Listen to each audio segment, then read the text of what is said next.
Hey everyone, it's Stormy with GSO Fishing. I am out at Blue Mesa in Iola and I am having a ball paddleboard fishing. I have been doing that so much this summer and I love every minute of it. Oh my gosh. So I had a couple of tips because I've been doing it so much lately. I have come up with some things to make it a little easier on myself. First thing, one, I'm very blessed. Andy bought me a new Glide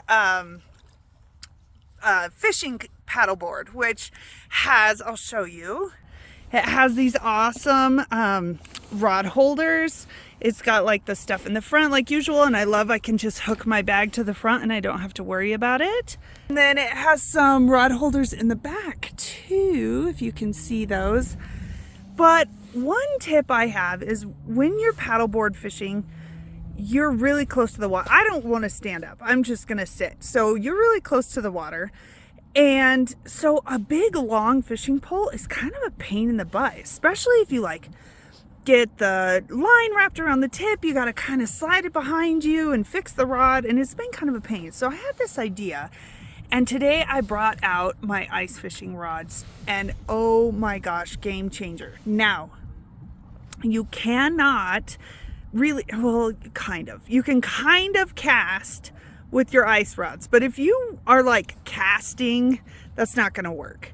But vertical jigging, it works perfectly because they're right here and they're really compact, so I can fix any line that wraps around the tip or anything like that. So if you are vertical jigging right under your paddleboard, I highly recommend giving your ice rods a try. So much fun, so much easier. I've loved doing that today.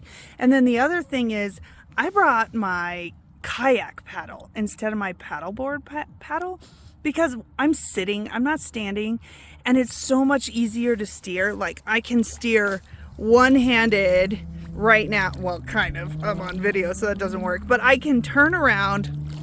It's so much easier to have both sides of the paddle rather than one, like a paddleboard. So I highly recommend using a kayak paddle instead of a paddleboard paddle. But again, ice fishing rods, they're a game changer. It's been the best day. I actually caught a sucker. The very first fish I caught was a sucker. It felt like I had this Goliath fish on my rod. So super fun. So if you are heading out paddleboard fishing, I highly recommend bringing a kayak paddle and your ice fishing rods.